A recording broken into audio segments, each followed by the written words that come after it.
ఉత్తరప్రదేశ్ మేరట్ జిల్లా సిమోలి గ్రామంలో ఒళ్లు గగురు పొడిచే సంఘటన జరిగింది. ఒక రైతు ఇంట్లో 100కు పైగా పాములు గుట్టలు గుట్టలుగా బయటకొచ్చాయి.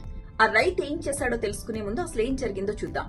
అతడు రాత్రి తన పనులన్నీ ముగించుకుని ఇంటి లోపలికి వెళ్తూ ఉన్న క్రమంలో ర్యాంపు మీద ఫస్ట్ ఒక పాము పాకుతూ కనిపించింది. ఆ పాముని పక్కనే ఉన్న కర్ర తీసుకుని కొట్టి చంపేశాడు. ఆ తర్వాత మళ్లీ ఇంకో పాము వచ్చింది. మళ్లీ 10 పాములు, మళ్లీ 20 పాములు, అలా గుట్టలు గుట్టలుగా ర్యాంపు కింద నుంచి వస్తూనే ఉన్నాయి. అతడికి ఏం చేయాలో అర్థం కాలేదు. గట్టి గట్టిగా అరుస్తూ ఆ చుట్టుపక్కలున్న స్థానికులందరినీ కూడా పిలిచే ప్రయత్నం చేశాడు. వాళ్లు కర్రలు రాళ్లు పట్టుకుని వచ్చేశారు. అంత పెద్ద ఎత్తున గుట్టలు గుట్టలుగా పాముల్ని చూసి వెంటనే వాటిని కొట్టి చంపడం ప్రారంభించారు. అలా 50కి పైగా పాముల్ని అక్కడికక్కడే కొట్టి చంపేశారు. కొన్ని పాములు తప్పించుకున్నాయనుకోండి. ఆ తరువాత కూడా అటవీ శాఖ అధికారులకు కానీ స్నేక్ క్యాచర్స్ కి కానీ వాళ్లలో ఏ ఒక్కరూ ఫోన్ చేసి పిలవాలి అన్న ఆలోచన కూడా చేయలేదు. వాటిని కొట్టి చంపేసిన తరువాత గొయ్యి తీసి పూడ్చిపెట్టేశారు.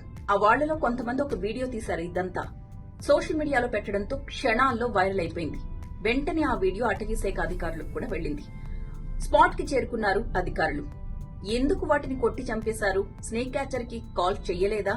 ఎవరికైనా అసలు మీరు సమాచారం ఇచ్చారా అని నిలదీసి అడిగారు. వాళ్ళు చెప్పిన సమాధానం ఏంటో తెలుసా? అవి విషపూరిత పాములు కాదు, విషరహిత పాములు, బురద కొట్టు పాములు అని.